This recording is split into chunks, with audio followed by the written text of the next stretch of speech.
Guys, Patharamattu സീരിയലിൻ്റെ ഒരു പുതുപുത്തൻ വിശേഷത്തിലേക്ക് എല്ലാവർക്കും സ്വാഗതം. വരാൻ പോകുന്ന ഒരു അടിപൊളി എപ്പിസോഡ് വിശേഷത്തിലേക്കാണ് നമ്മൾ പോകുന്നത്. അങ്ങനെ നമ്മുടെ നായന ഗർഭിണിയാണെന്നൊക്കെ അറിയാണ് കേട്ടോ. അപ്പോൾ പിന്നെ നമ്മുടെ ദേവയാനിക്ക് മുത്തശ്ശനും മുത്തശ്ശിക്കും അങ്ങനെ എല്ലാവർക്കും തന്നെ ഭയങ്കര സന്തോഷമാവാണ്. ജലജയ്ക്കും അഭിയും ഒട്ടും ഇഷ്ടപ്പെടുന്നില്ല. അതേസമയം നമ്മുടെ ജലജയും അഭിയും കൂടെ ചില പണിയൊക്കെ ഒപ്പിക്കുന്നുണ്ട്. നയനയുടെ കുഞ്ഞിനെ ഇല്ലാതാക്കാനും ആദർശനൊരു പെട്ടെന്നൊരു കുഞ്ഞ് ജനിച്ചാൽ അതുകൊണ്ട് എല്ലാ സ്വത്തുക്കളുടെ അവകാശം മുത്തശ്ശനും മുത്തശ്ശിയും കൂടി എടുത്ത് ആദർശിൻ്റെ കുഞ്ഞിന് കൊടുക്കുമെന്നുള്ള പേടിയാണ് കേട്ടോ ജലജയ്ക്കും അഭിക്കും. അങ്ങനെ അവർ അനാമികയെ കൂടി കൂട്ടുപിടിക്കുകയാണ്. അനാമികയാണെങ്കിൽ പകരം വീട്ടാൻ നോക്കിയിരിക്കുന്ന സമയമായതുകൊണ്ട് തന്നെ അനാമികയെ പറയുന്നുണ്ട്, ഞാൻ നിങ്ങളുടെ ഒപ്പം തന്നെ നിൽക്കാമെന്ന് പറയാം. ഇതൊക്കെ നമ്മുടെ ആദർശ് കാണുകയാണ് ചെയ്യുന്നത് കേട്ടോ. ആ ഒരു വിശേഷങ്ങളിലേക്കാണ് നമ്മൾ പോകുന്നത്. നമ്മുടെ വീഡിയോ ഇഷ്ടമായാലൊന്ന് ലൈക്ക് ചെയ്യണേ, ഹൈപ്പ് ചെയ്യണേ, ചാനൽ കൂടി ഒന്ന് സബ്സ്ക്രൈബ് ചെയ്ത് സപ്പോർട്ട് ചെയ്യണേ. അങ്ങനെ നന്ദുവിൻ്റെ വിവാഹ നിശ്ചയം മുടങ്ങുകയാണ് കേട്ടോ. ആ CI സച്ചിനെ കുറിച്ചിട്ടുള്ള എല്ലാ സത്യങ്ങളും നന്ദു അറിയുകയും നന്ദു ആ വിവാഹ നിശ്ചയ വേദി വെച്ച് തന്നെ എല്ലാം വിളിച്ച് പറയുകയാണ്. CI സച്ചിനെ അറസ്റ്റ് ചെയ്യാനൊരു ഓർഡർ ഉണ്ടെന്ന് പറയാണ് നന്ദു. അത് കേൾക്കുമ്പോൾ എല്ലാവരും ഞെട്ടിപ്പോവാണ്. അപ്പോൾ അയാളെക്കുറിച്ചിട്ടുള്ള പൂർവ്വകാല ചരിത്രം മുഴുവൻ അവിടെ പറയാണ് കേട്ടോ. ഒരു മഹാ പെണ്ണുപിടിയനാണെന്ന്, ഇതിനു മുമ്പ് ഒരു വിവാഹം കഴിച്ചിട്ടുണ്ട്, അതിലൊരു കുട്ടിയുമുണ്ട്, അവരെ നിഷ്കരണം ഉപേക്ഷിച്ചതാണ്, ആ ഡിവോഴ്സിനൊക്കെ ശേഷമുള്ള രണ്ടാമത്തെ കല്യാണമാണ് ഇത്, അതുപോലെ പല പെൺകുട്ടികളെയും ചതിച്ചിട്ടുണ്ടെന്നും പെൺവിഷയത്തിൽ നാട്ടുകാർ ഈ സച്ചിനെ വിചാരണ ചെയ്തിട്ടുള്ളതാണെന്നും ഒക്കെയുള്ള വിവരങ്ങൾ മുഴുവൻ നന്ദു അങ്ങ് പറയാണ്.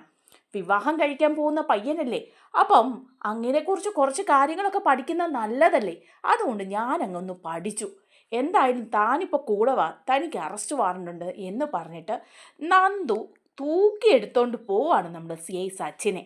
ഈ സമയത്താണെങ്കിൽ നമ്മുടെ ആദർശിന് നല്ല ദേഷ്യം വന്നിരിക്കുക.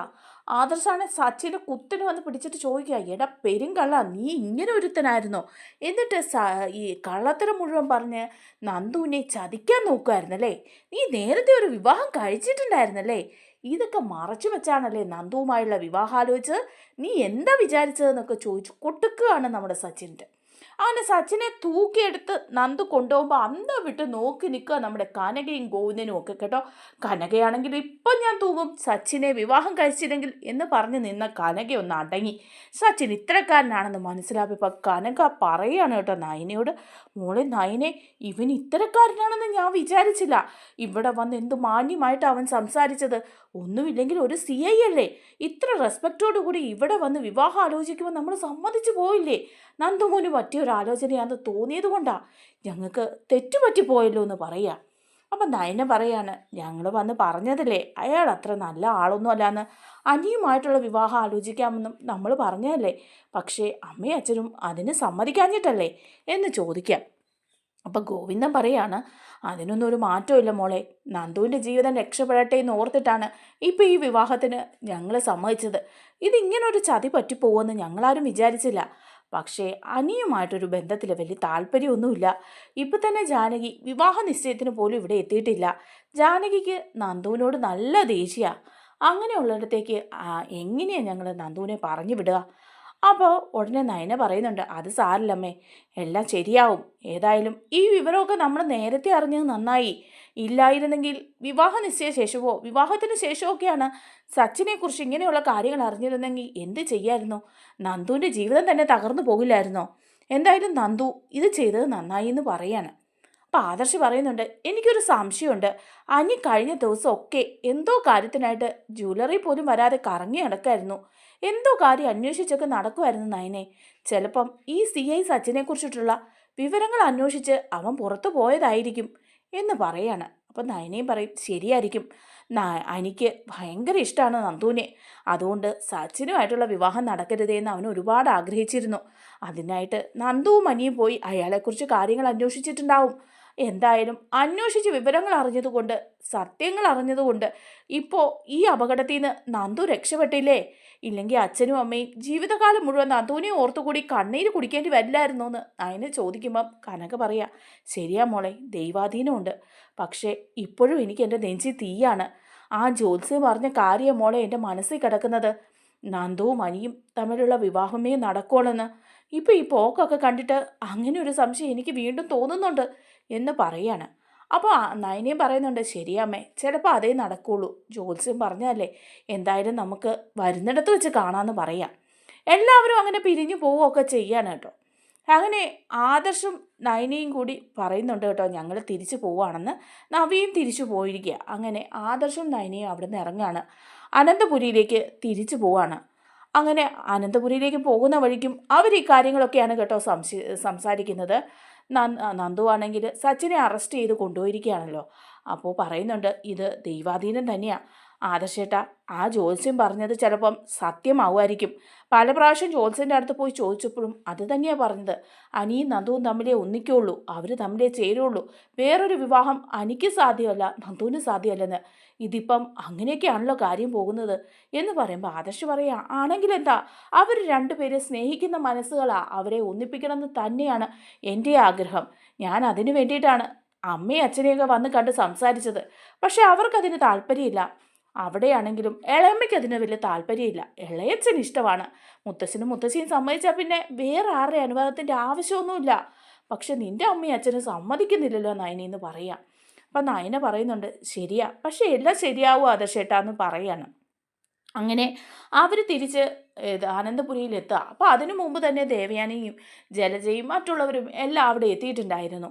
വന്ന് കയറി കഴിയുമ്പോഴേ നയന ആദർശിനോട് പറയുന്നുണ്ട്, ആദർശേട്ട എന്തോ ഒരു വയ്യായിക പോലെ, ഞാനൊന്ന് ഇരിക്കട്ടെ എന്ന് പറയാം. അപ്പോൾ ആദർശ് ചോദിക്കുന്നുണ്ട്, എന്ത് വയ്യായിക, നീ എന്തിനാ ആവശ്യമില്ലാതെ ടെൻഷൻ അടിക്കുന്നത്? അതൊക്കെ കഴിഞ്ഞ കാര്യങ്ങളല്ലേ, ഇപ്പം ഈ വിവാഹ നിശ്ചയം മുടങ്ങിയെങ്കിൽ നല്ലതിനാണെന്ന് വിചാരിച്ചാൽ മതിയല്ലോ എന്ന് പറയാം. അപ്പോൾ നയന പറയുന്നുണ്ട്, അതൊന്നുമല്ല, എനിക്കൊരു തലകറക്കം പോലൊക്കെ തോന്നുന്നു ആദർശേട്ടാന്ന് പറഞ്ഞ് അങ്ങോട്ട് ഇരിക്കുകയാണ് കേട്ടോ. ഇരിക്കുമ്പം തന്നെ നയന ആ സെറ്റിയിലേക്ക് ഇങ്ങനെ വീഴുമ്പം ദേവയാനി മുത്തശ്ശിയൊക്കെ ഓടിയെത്തുന്നുണ്ട് കേട്ടോ. എന്ത് പറ്റി നയന മോളെ എന്ന് ചോദിച്ച് ഓടിയെത്താണ്. അപ്പം നയന പറഞ്ഞ് ബോധം കെട്ട് വീഴുക. അപ്പോൾ അവർ പറയുന്നുണ്ട്, എന്ത് പറ്റി മോളെ? അപ്പോൾ വെള്ളം എടുത്തുകൊണ്ട് വരാൻ പറഞ്ഞ് മുഖത്തൊക്കെ കൊണ്ട് വെള്ളം തളിക്കുന്നുണ്ട്. അപ്പം നയന ഇങ്ങനെ ബോധം തെളിഞ്ഞ് വന്നിട്ട് പറയാം, എന്തോ ഒരു ക്ഷീണം പോലെ, തീരെ വയ്യ, തല കറങ്ങുന്നു, എന്താണെന്ന് അറിയില്ല എന്ന് പറയാണ്. അപ്പോൾ ഉടനെ ദേവയാനി ആദർശിനോട് പറയുന്നുണ്ട്, ആദർശൻ മോനെ ഇതേ നയനെ കുഴഞ്ഞു വീണ്, എന്താണെന്ന് അറിയില്ല, ടെൻഷനൊക്കെ കൊണ്ടായിരിക്കും. വിവാഹ നിശ്ചയം മുടങ്ങിയതിൻ്റെ ടെൻഷൻ നയനയുടെ മുഖത്തുണ്ട്, പിന്നെ ക്ഷീണവും ഉണ്ട് നന്നായിട്ട്. എന്തായാലും മോൾ നയനെ ഒന്ന് ഹോസ്പിറ്റലിൽ കൊണ്ടുപോകും. BP ഒക്കെ കൂടിയാൽ എന്തെങ്കിലുമൊക്കെ പ്രശ്നമാവില്ലേ, പെട്ടെന്ന് തന്നെ നിങ്ങൾ ഹോസ്പിറ്റലിലേക്ക് പോയിക്കോളാൻ പറയണം. ആദർശ് അങ്ങനെ നയനയുമായിട്ട് കാറിൽ ഹോസ്പിറ്റലിൽ ചെല്ലാണ്. ഹോസ്പിറ്റലിൽ ചെന്ന് ഡോക്ടറെ കണ്ട് ചെക്കപ്പ് ഒക്കെ ചെയ്യുക. അപ്പോൾ ഡോക്ടർ പറയുന്നുണ്ട്, അല്പം BPയിലൊക്കെ വേരിയേഷൻ ഉണ്ട്, എന്തായാലും ഒന്ന് ചെക്കപ്പ് ചെയ്യാമെന്ന് പറയാണ്. അതിനുശേഷം ഡോക്ടർ പറയുന്നുണ്ട്, ഗൈനക്കോളജിസ്റ്റിനെ ഒന്ന് പോയി കാണണം. കാരണം ഇങ്ങനെയുള്ള വളർച്ചയും ക്ഷീണമൊക്കെ വന്നതുകൊണ്ട് പ്രഗ്നൻ്റ് ആണോ എന്നറിയില്ല, അതുകൊണ്ട് ഒന്ന് ചെന്ന് നോക്കാൻ പറഞ്ഞ് അങ്ങനെ ഗൈനക്കോളജിസ്റ്റിനെ കാണാൻ പോവാണ്. അവിടെയും ചെക്കപ്പ് എല്ലാം ചെയ്തിട്ടാണ് കേട്ടോ ചെല്ലുന്നത്. അപ്പം ഡോക്ടറിൻ്റെ അടുത്തേക്ക് നയനയും ആദർശം കൂടി ചെല്ലുമ്പം ഡോക്ടർ വളരെ സന്തോഷത്തിലാണ് കേട്ടോ. അപ്പോൾ ഡോക്ടർ ചോദിക്കുന്നുണ്ട്, ആ വന്നോ എന്നൊക്കെ ഇങ്ങനെ ചോദിക്കുക. അപ്പോൾ ആദർശ് ആകെപ്പാടെ ടെൻഷനിലാണ്. നയനെ ഇങ്ങനെ പിടിച്ചിരിക്കുക ചേർത്ത്. നയനയ്ക്ക് നല്ല ക്ഷീണമുണ്ട് കേട്ടോ. അപ്പം ഡോക്ടറിനോട് ആദർശ് ചോദിക്കുക, എന്താ ഡോക്ടർ, എന്താ നയനയ്ക്ക് പ്രശ്നം? ഞങ്ങളിവിടെ ട്രീറ്റ്മെൻറ്റിനൊക്കെ ആയിട്ട് വരാറുള്ളതല്ലേ, എന്തെങ്കിലും പ്രശ്നമുണ്ടോ നയനയ്ക്ക്? ഇന്ന് അവൾ വല്ലാതെ ക്ഷീണിതയായിരുന്നു, തളർന്ന് വീഴുകയും ചെയ്തു, BP ഒക്കെ കൂടി, എന്തെങ്കിലും പ്രശ്നമുണ്ടോ എന്ന് ചോദിക്കുമ്പം ഉടനെ ഡോക്ടർ പറയാം, ഒരു പ്രശ്നമില്ല ആദർശേ, ആദർശ് ഒരു അച്ഛനാവാൻ പോകുന്നു, അങ്ങനെ ഒരു സംഭവം ഇവിടെ നടക്കുന്നുള്ളൂ. ഈ വേറെ ഒന്നും ടെൻഷൻ അടിക്കാനില്ല, കാര്യമില്ല. നയന ഒരു അമ്മയും ആദർശം ഒരു അച്ഛനും ആകുന്നു. ഇനി അതിന് വേണ്ടിയിട്ടുള്ള തയ്യാറെടുപ്പുകളൊക്കെ ഞങ്ങൾ ചെയ്താൽ മതി എന്ന് പറയാം. അപ്പോൾ ഡോക്ടറിനോട് താങ്ക് യു ഡോക്ടർ എന്നൊക്കെ പറയാണ് കേട്ടോ. നമ്മുടെ ട്രീറ്റ്മെൻറ്റൊക്കെ ഫലിച്ചല്ലോ എന്നൊക്കെ പറയുമ്പോൾ ഡോക്ടർ പറയാണ്, അതെ, എല്ലാം ഒരു ദൈവനിശ്ചയമാണ്. ഇനിയിപ്പോൾ എല്ലാ കാര്യങ്ങളിലും കുറച്ചുകൂടി ഒന്ന് നയനയെ ശ്രദ്ധിക്കണം കേട്ടോ. ചുമ്മാ ഓടി നടന്ന് ജോലി ചെയ്യാനൊന്നും നിൽക്കരുത്. ഓഫീസിലെ ജോലിയായാലും വീട്ടിലെ ജോലിയായാലും ടെൻഷനും ഒക്കെ നന്നായിട്ട് കുറയ്ക്കണം. അതുപോലെ ഫുഡിൻ്റെ കാര്യത്തിലൊക്കെ നന്നായിട്ട് ശ്രദ്ധിക്കണം. ആദർശ് എപ്പോഴും ശ്രദ്ധിച്ചേക്കണം കേട്ടോ എന്ന് പറയാണ്. അപ്പോൾ ആദർശ് പറയുന്നുണ്ട്, താങ്ക് യു ഡോക്ടർ, ശ്രദ്ധിച്ചോളാന്ന് പറയാം. അപ്പോൾ പറയുന്നുണ്ട്, ഞാൻ കുറച്ച് മരുന്നൊക്കെ തരാം ചെക്കപ്പിനായിട്ട്, അടുത്ത ദിവസം വീണ്ടും നിങ്ങൾ വരണം. ഇതിപ്പോൾ അനന്തപുരിയിൽ അറിയുമ്പം എല്ലാവർക്കും സന്തോഷമാവില്ലേ എന്നൊക്കെ ചോദിക്കുക. തീർച്ചയായും ഡോക്ടർ, എല്ലാവർക്കും സന്തോഷമാവും എന്നൊക്കെ പറഞ്ഞ് ആദർശം നയനയും കൂടെ പോവാണ് കേട്ടോ. അതേസമയം വിളിച്ചിട്ടൊന്നും വീട്ടിലേക്ക് പറയുന്നൊന്നുമില്ല എന്താണെന്നുള്ള കാര്യം. നേരെ പോവാണ്. പോകുമ്പോഴേക്കും നന്ദാവനത്തിലൂടെ ഒന്ന് കയറിയിട്ട് പോകാമെന്ന് നയന പറയാണ്. അച്ഛനോടും അമ്മയോടും ചെന്ന് ഈ വിവരം പറയണ്ടേ, നമ്മൾ അവിടെ നിന്ന് ടെൻഷൻ അടിച്ച് പോകുന്നതല്ലേ, അതുകൊണ്ട് അവിടെ കയറി ഇത് അറിയിച്ചിട്ട് പോകാമെന്ന് പറയുക. അപ്പോൾ ആദർശം പറയുന്നുണ്ട്, ശരിയാ, പോകുന്ന വഴി അവിടെ കയറിയത് നേരിട്ട് തന്നെ പറഞ്ഞിട്ട് പോകാം, അവർക്ക് സന്തോഷമാവും, വിവാഹ നിശ്ചയം മുടങ്ങി വിഷമത്തിലായിരിക്കുമല്ലോ അവർ എന്ന് പറയണം. അങ്ങനെ നയനയും ആദർശും നന്ദാവനത്തിൽ ചെല്ലുമ്പം അവിടെ കനകയും ഗോവിന്ദനും ഉണ്ട്. അപ്പോൾ ചോദിക്കുന്നുണ്ട്, എന്താ എന്താ ആദർശ് നിങ്ങൾ തിരിച്ചു വന്നത് എന്ന് ചോദിക്കുക കനക. അപ്പോൾ ഉടനെ ആദർശ് പറയുന്നുണ്ട്, അത് ഒരു വിശേഷമുണ്ട്, അതാ ചൂടാറാതെ തന്നെ പറയാമെന്ന് വെച്ചു. ഇപ്പം ഞങ്ങളൊന്ന് ഹോസ്പിറ്റലിൽ പോയിട്ട് വന്നതാ. നയനയ്ക്ക് വീട്ടിൽ ചെന്നപ്പം ഒരു തളർച്ചയും ക്ഷീണമൊക്കെ തോന്നി എന്ന് പറയുമ്പം, എന്ത് പറ്റി മോളെ? നീ ഇതോർത്തൊന്നും വെപ്രാളപ്പെടണ്ട. നന്ദുമോൻ്റെ ജീവിതത്തെക്കുറിച്ച് ഓർത്ത് നീ എന്തിനാ മോളെ വിഷമിക്കുന്നത്? അതൊക്കെ ശരിയാവും. ഒരു അപകടത്തിൽ നിന്നല്ലേ നമ്മൾ രക്ഷപ്പെട്ടത് എന്നൊക്കെ കനക പറയുമ്പം നയന ചിരിക്കുകയാണ് കേട്ടോ. അപ്പോൾ ചോദിക്കുന്നുണ്ട്, എന്താ മോളെ നീ ചിരിക്കുന്നേ? അപ്പോൾ ആദർശ് പറയാണ്, അച്ഛനും അമ്മയും ഒരു മുത്തശ്ശനും മുത്തശ്ശിയൊക്കെ ആവാൻ പോവാണെന്ന്. ആ ഒരു വിശേഷം പറയാനാണ് ഞങ്ങൾ വന്നത്. ഇപ്പോൾ ഡോക്ടറിൻ്റെ അടുത്ത് പോയിട്ട് വന്നേ ഉള്ളൂ. അയ്യോ, എനിക്കിത് കേട്ടിട്ട് സന്തോഷം സഹിക്കാൻ വയ്യ എന്ന് പറഞ്ഞ് കനക കണ്ണ് നിറയാണ് കേട്ടോ. ഒരു വിഷമം ഉണ്ടായെങ്കിലും ദേ ഇപ്പോൾ ഒരു സന്തോഷ വാർത്തയാണല്ലോ കേൾക്കുന്നത്. നന്ദുമോൻ്റെ കാര്യത്തിൽ നല്ല വിഷമം ഉണ്ടായിരുന്നു. പക്ഷേ ഇപ്പം അതെല്ലാം അങ്ങ് പോയി. എത്ര നാളായി ഞാൻ ആഗ്രഹിക്കുന്നതാണ് നയനയ്ക്കൊരു കുഞ്ഞുണ്ടാവുന്ന കാര്യം. നവ്യയുടെ വിവാഹത്തിന് മുമ്പേ നയനയുടെയും ആദർശിൻ്റെയും വിവാഹം കഴിഞ്ഞല്ലേ? എന്നിട്ടും നിങ്ങൾക്കൊരു കുട്ടികളാകാതിരിക്കുകയും നവ്യയ്ക്കൊരു കുട്ടിയാവുകയൊക്കെ ചെയ്തപ്പോൾ എനിക്കൊരു സമാധാനക്കേടുണ്ടായിരുന്നു. നയനയോട് ആ കാര്യം ഞാൻ എപ്പോഴും പറയാറുമുണ്ട്. ഇപ്പോൾ അതങ്ങ് മാറി. ഒരുപാട് സന്തോഷം മക്കളെ. എന്തെങ്കിലുമൊക്കെ കഴിക്കാനും കുടിക്കാനും ഒക്കെ എടുക്കാമെന്ന് പറയുക. അപ്പോൾ നയന പറയുന്നുണ്ട്, വേണ്ടമ്മേ, ഒന്നും വേണ്ട. ഈ സന്തോഷ വാർത്ത ഇനി അനന്തപുരിയിൽ നേരിട്ട് ചെന്ന് അമ്മയോടും അച്ഛനോടും മുത്തച്ഛനോടും ഒക്കെ പറയണം. കാരണം അവരൊക്കെ വെയിറ്റ് ചെയ്തിരിക്കുക. ഞങ്ങൾ വയ്യാതെയല്ലേ പോകുന്നത്, അതുകൊണ്ട് നേരെ അങ്ങോട്ട് ചെല്ലാം എന്ന് പറയാം. ശരി മക്കളെ, എന്നാൽ നിങ്ങൾ പെട്ടെന്ന് തന്നെ ചെന്ന് പറ, അവിടെ എല്ലാവർക്കും നല്ല സന്തോഷമാവും എന്നൊക്കെ പറയാണ്. അങ്ങനെ ആദർശൻ നയനയും വണ്ടിയിൽ പോവുക. അപ്പോൾ ഈ സമയത്തും നമ്മുടെ അനന്തപുരിയിൽ നിന്ന് ദേവയാനി ആദർശിനെ വിളിക്കുന്നുണ്ട് കേട്ടോ. എന്തിനാണെന്ന് വെച്ചാൽ എന്താ വിശേഷം എന്ന് അറിയാൻ വേണ്ടിയിട്ട്. പക്ഷെ ആദർശ് ഫോണൊന്നും എടുക്കുന്നില്ല. നേരിട്ട് ചെന്ന് തന്നെ പറയാം എന്നുള്ള ധാരണയിൽ തന്നെ പോവാണ്. അങ്ങനെ അവർ അനന്തപുരിയിൽ എത്തിക്കഴിയുമ്പോഴേക്കും എല്ലാവരും വാതുക്കെ തന്നെ നിൽക്കുകയാണ്. നേരെ ദേവയാനി ഊട്ടി വരുവാണ്. അപ്പോൾ ദേവയാനി ചോദിക്കുക, എന്താ ആദർശം ഇത്? നിന്നെ ഞാൻ എത്ര പ്രാവശ്യം ഫോൺ ചെയ്തു. നയനമോളുടെ വിശേഷം എന്താണെന്ന് അറിയാനിട്ട് ഞാൻ ആകെപ്പാടെ ടെൻഷൻ അടിച്ച് നിൽക്കുമായിരുന്നു. എന്താ കാര്യം പറ എന്ന് പറയാണ്. അത് ഞാൻ നേരിട്ട് വന്ന് പറയാമെന്ന് വെച്ചാൽ പറയാതിരുന്നേ. അല്ല, എന്താ ഡോക്ടർ പറഞ്ഞേ? എന്തായിരുന്നു മോൾക്ക് വിഷമം എന്ന് ചോദിക്കുക. അപ്പോഴേക്കും ഉടനെ ആദർശ് പറയാണ്, അതെ അമ്മ ഒരു മുത്തശ്ശിയാവാൻ അങ്ങ് തയ്യാറെടുത്തോ. അമ്മ ഇപ്പം ദേ ഒരു മുത്തശ്ശിയാവുകയാണ്. അതിനുള്ള തയ്യാറെടുപ്പൊക്കെ അങ്ങ് നടത്തിക്കോളാൻ പറയുക. അപ്പോൾ ദേവയാനിക്ക് സന്തോഷമായിട്ട് ദേവയാനിക്ക് അതേന്നേ, ഡോക്ടർ പറഞ്ഞു നയന പ്രഗ്നൻ്റ് ആണെന്ന്. അതിൻ്റെ ക്ഷീണവും തളർച്ചയൊക്കെ ആയിരുന്നു, വേറൊന്നും അല്ല എന്ന് പറയുമ്പോൾ ദേവയാനിക്ക് അങ്ങ് സന്തോഷമാവുക.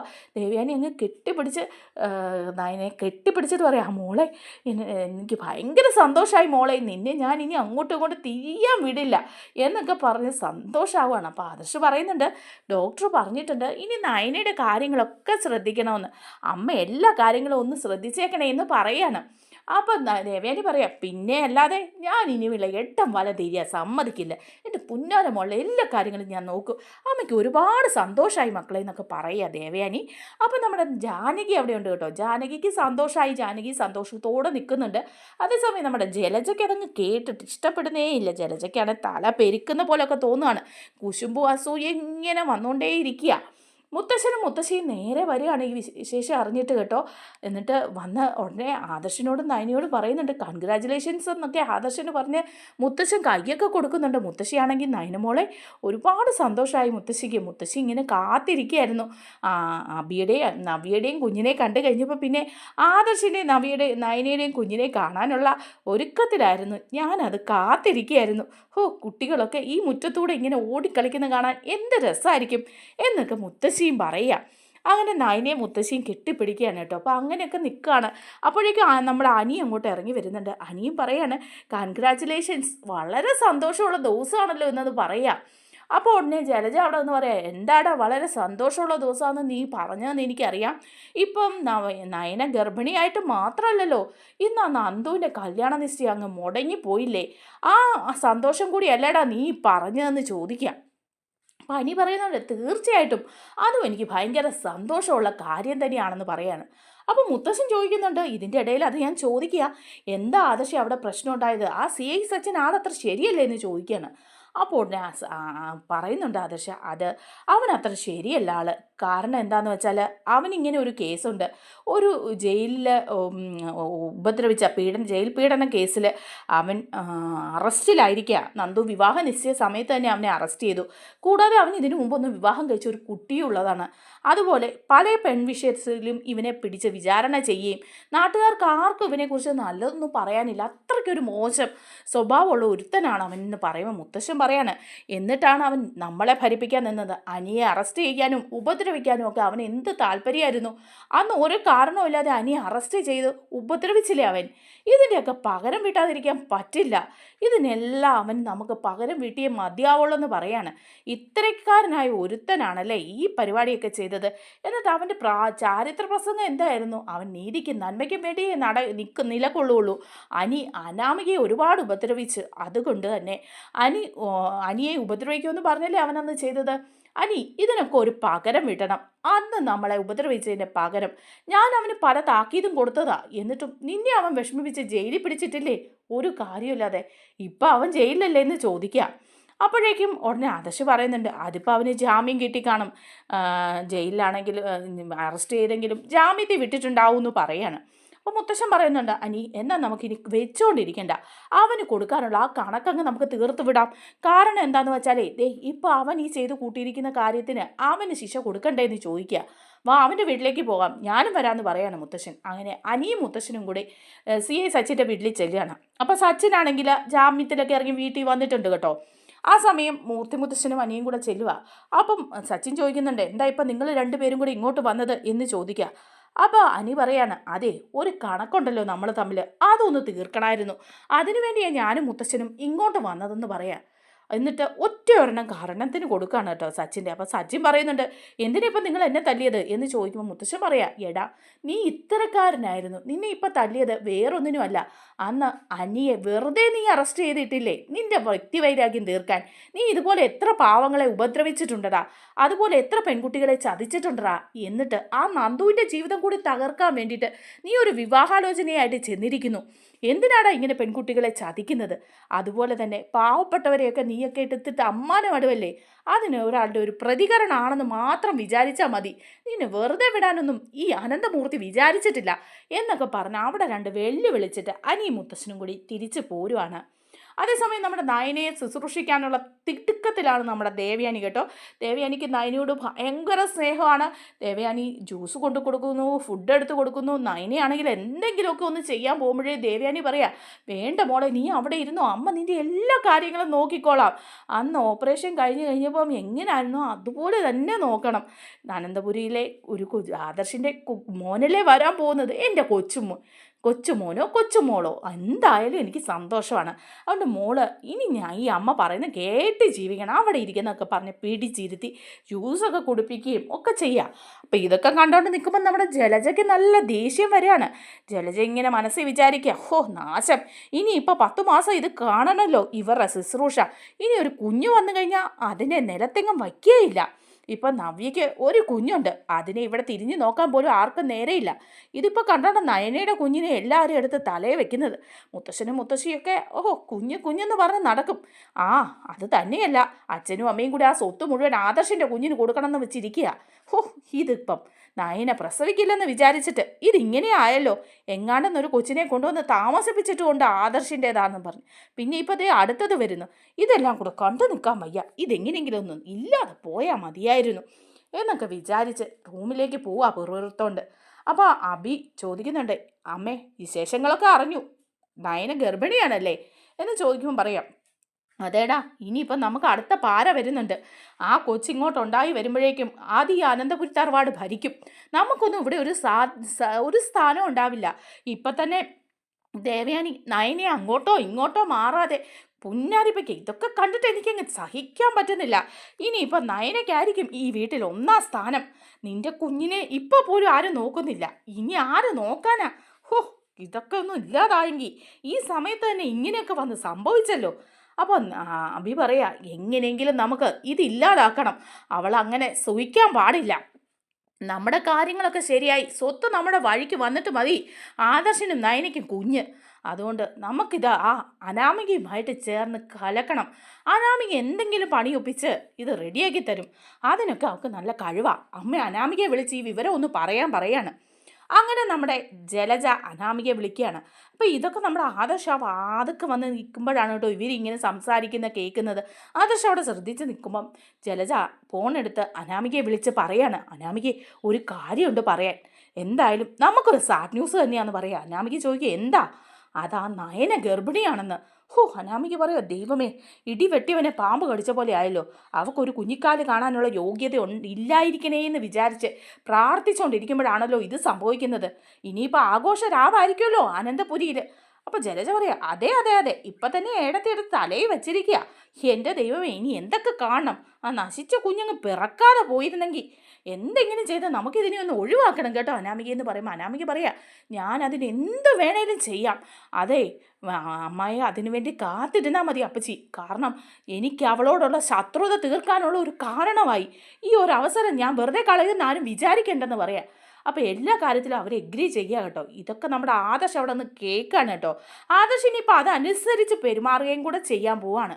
നമ്മുടെ വീഡിയോ ഇഷ്ടമായാൽ ഒന്ന് ലൈക്ക് ചെയ്യണേ, ഹൈപ്പ് ചെയ്യണേ, ചാനൽ കൂടി ഒന്ന് സബ്സ്ക്രൈബ് ചെയ്ത് സപ്പോർട്ട് ചെയ്യണേ. താങ്ക്